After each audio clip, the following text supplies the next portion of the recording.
You know what we need? We haven't even got a One Punch Man game, bro. We need a One Punch Man game. Take it back. Take it back. Alright, so originally I was planning on making a whole video about the whole One Punch Man game and the trailer and everything, but I realized like I'm a week late and that's a no bueno. So what I do plan on doing for this video is talking about anime gaming in general. Yay! So as you guys are aware, I'm kind of like an anime gaming type of channel, or anime/anime gaming type of channel, right? And it's kind of well known that anime games have been, you know, not the greatest lately, as in for a whole year now. And it's not getting any better now. But let this be known that just because anime gaming is going downhill doesn't mean my channel's going downhill. Or I mean, it low-key kind of looks like that, but I do got things planned behind the scenes. But anyways, let's talk about anime games. Most notably our recent anime games that we got for the past year or so. But of course I gotta start with the most recent like news or whatever. So One Punch Man, a hero nobody knows. So my first impressions when I went into this, I actually went into this knowing that it was gonna be trash. Like, anime games being trash, is that a surprise now? So was I wrong though? That's the real question here, and I guess I'll let you guys decide what its One Piece bread and blood looking at. Which, to be honest, this is not really a shock, alright? I mean, I was really going into this knowing it was gonna be trash, because when was the last time we got an actual good anime game? Just think about that. A good quality, long-lasting anime game. Well, to answer your question, that would be Dragon Ball FighterZ, which is still played to this day, and if you go up to anyone and ask them about FighterZ, no one will say it's trash. I mean, of course, there are going to be those rare gems in this community that go out and just call things trash and saying the mechanics are trash or something like that. I don't know, but anyways, the majority will say FighterZ is great, and it's still great to this day. It's still played, right? And FighterZ was released January 26th of last year, and like, wow, that's crazy. It's actually been a whole year and some change since we got an actual quality anime game. And the worst part is that if they released an anime game that has an anime with a larger fan base, I mean, people are gonna buy it regardless. Let's be real here. We're not here for the gameplay. We're here for the characters within the anime, if that makes sense. I mean, people are just gonna buy regardless. If it got the characters, it's sold pretty much. That's pretty much how Jump Force worked. Even if it got gameplay like this, people are gonna buy it. And fun fact, this One Punch Man game is actually produced by Spike, the studio that's actually behind Jump Force and One Piece Bread and Blood. So I'm excited, bro. I can't wait to see the balancing and just all the goodness that Spike has to provide for us. And this One Punch Man game is gonna be a banger. Without a doubt, I'm so excited. Just seeing Saitama in the trailer being invulnerable to any sort of attack. I mean, not really invulnerable. I'm pretty sure he's taking some sort of damage, but he will not flinch, boy. He is like the Kirishima of One Punch Man Bread and Blood. I mean, excuse me? But with Spike being behind this game, without a doubt, this will be the anime game of the year. I mean, although we didn't get a release date, let's just hope it never releases, alright? But anyways, enough with One Punch Man. Let's talk about our past anime games that came after Dragon Ball FighterZ. And let's start off with Attack on Titan 2. I wouldn't necessarily say this game was bad, nor would I say it's anything great. I mean, it does get repetitive. I'm gonna be real with you. And the sluggish movement compared to Attack on Titan 1 was really like, I mean, if you were to play Attack on Titan 1 and hop on Attack on Titan 2, I'm pretty sure you want to be able to complete Attack on Titan 2. That is just from my personal experience. Attack on Titan 1 is far superior. I don't know how that's possible. They're like 2 years apart from each other, and Attack on Titan 2 somehow did worse. How does that make sense? The movement is pretty sluggish and stiff in comparison to Attack on Titan 1, which, I mean, majority of the game you're using your gear and moving and shit, so like, that's kind of a big deal. But regardless, I had fun on Attack on Titan 2 to an extent until I started achievement hunting and going for all achievements, like the filthy achievement hunter I am. But in general, this game was passable. I wouldn't necessarily say it was good though. All right, next game we could talk about here is Black Clover Quartet Knights, which died before it was even released. Like, no one actually knew it came out the day it came out, because I don't even think they like announced it on Twitter or anything. It was dead ass released. No one actually knew it came out, so that game just crashed before it was released, which is kind of a tragic fate because it was actually decent. It wasn't at top peak performance of quality, but it was alright. And see, this is the problem with anime games, like, they always just go for the mediocre. And I guess business-wise, that really works out for them, because the less quality probably means the less amount of effort and work that has to go into the game. And I mean, yeah, that's kind of common sense. But anyways, yeah, this Black Clover game, I mean, it was somewhat cool, in my opinion. Wouldn't necessarily put on a pedestal or anything, but it's quite unfortunate it had to suffer such a tragic fate. Ah, yes. Our next one here, the notorious Jump Force.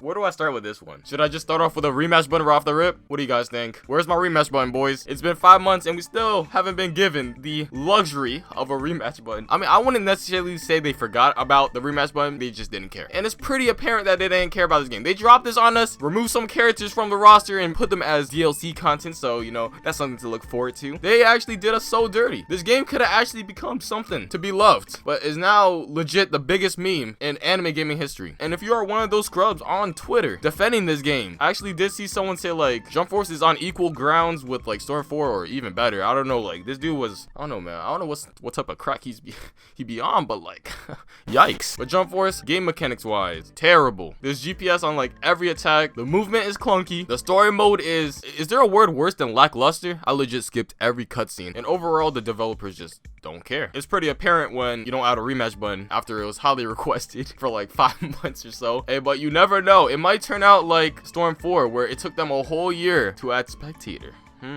See? So guys, just wait.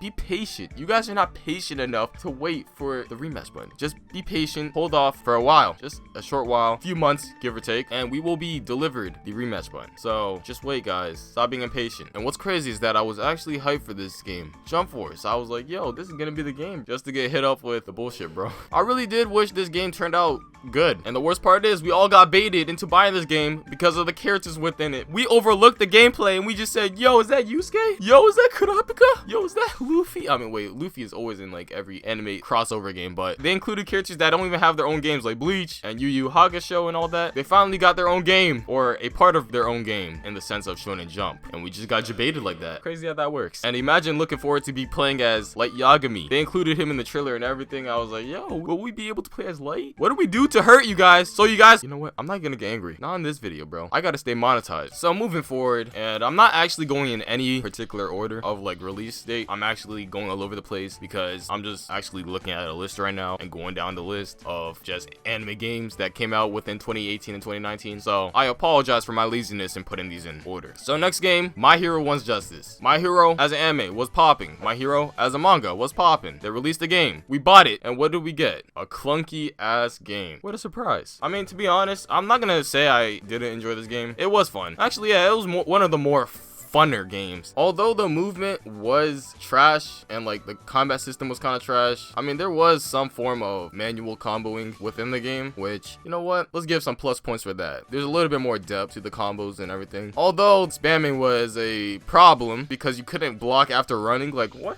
Who does that? Who makes a game that you can't block directly after? Like, you have to be walking in order to block, like instantaneous. You can't run or else you get punished, therefore making the offensive playstyle just useless. You win by being defensive, and that's honestly terrible. I mean, similar to Jump Force, actually. You get punished for rushing, and these games are just spam friendly, which, yeah, it ruins the fun, especially if you're playing like ranked or casual matches online, or I mean, like if you're playing with friends, it's kind of fun. The problem is if you play ranked and you're playing against people who actually want to rank up, it's an absolute nightmare. But Once Justice, it was a cool game for actually a while for me. Wouldn't necessarily say it was a masterpiece. I mean, of course I wouldn't say it was an absolutely good game because it wasn't. But according to my anime gaming analytics here, actually that made no sense. But in my opinion, it's above average, which is kind of sad because the average for anime games is literal shit. All right, the next game we could talk about here is Naruto Saborio Shinobi Striker, a game that was actually fun for the first month. I'm not gonna lie, I was addicted until that Nirvana just faded away. It hit me so hard, I was just like, damn,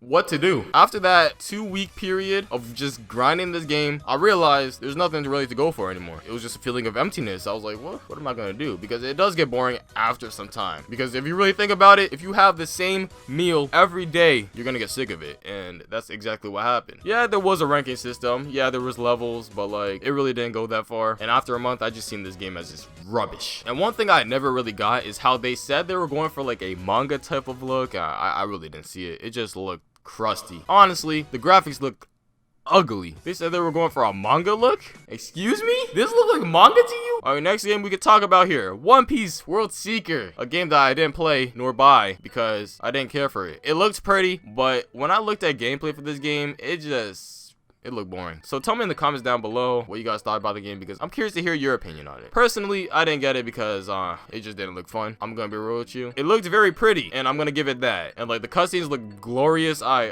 don't know. Don't know what to tell you. It just looked beautiful. But then when it came to the gameplay, I was like, ugh.